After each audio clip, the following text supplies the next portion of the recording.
I pozdrav svima, ja sam Serbian Tega, evo nas u još jednom novom tutorijalu. Danas ću vam pokazati kako da vidite listing, znači svih prijava korisnika na vašem Linux operativnom sistemu, posljednje komande koje su izvršene od strane sistema i od strane korisnika, i vidjet ćemo, znači, kada se naš sistem rebootovao, kada ste uradili neki download i nešto.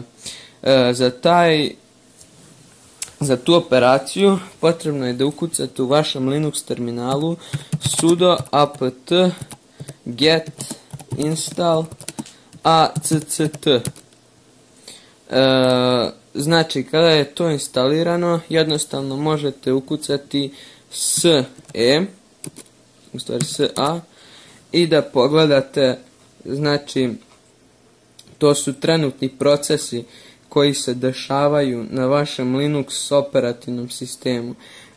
Znači, vi morate, to jest trebate da poznajete određeni deo, to jest programe koji se nalaze na vašem računaru, da biste mogli da se snađete u terminalu i da pročitate jednostavno koji programi rade trenutno. Znači, druga komanda koju možete upotrijebiti jeste last.com.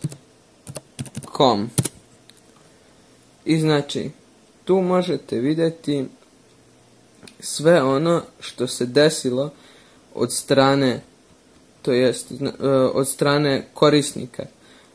Vidite ovdje root, znači to je administrator. Root, imate Debian G, to je verzija Linux operativnog sistema. Znači, to su obično neki driveri koji su vezani za Linux operativni sistem i za znači uređaje koji se nalaze na njemu.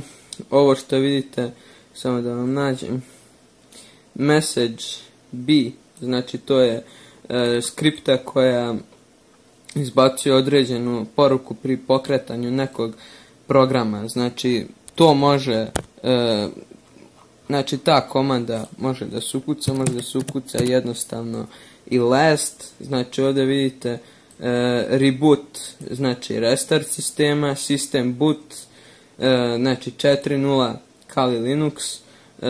Možete da pogledate kada se to desilo, znači koji je datum bio, koje vreme i tako dalje.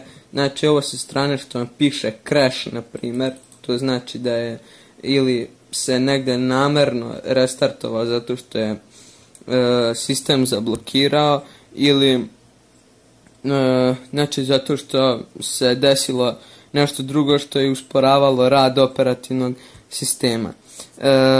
Znači, imate još i AC komandu, znači ona se koristi za ispisivanje datuma prijave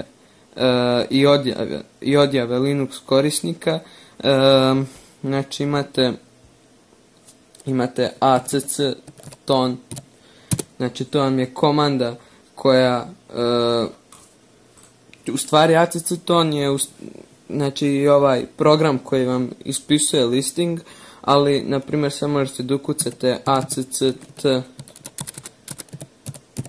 acton on, znači da možete da uključite pregled upisa, znači svih akauntova online, znači kad se ko logovao na Facebook, na Gmail, na YouTube, znači bilo šta možete da uradite. Jednostavno, kad želite da isključite to, ukucate acton off i to je to. Mislim da je ovo bilo sve za današnji tutorial. Nadam se da sam pomogao ako ste imali problem sa listingom na Linuxu. Dotad like, share, subscribe. Sva potrebna pitanja postavite u komentare, a ja ću se truditi da vam u što kraćem roku odgovorim. Pozdrav!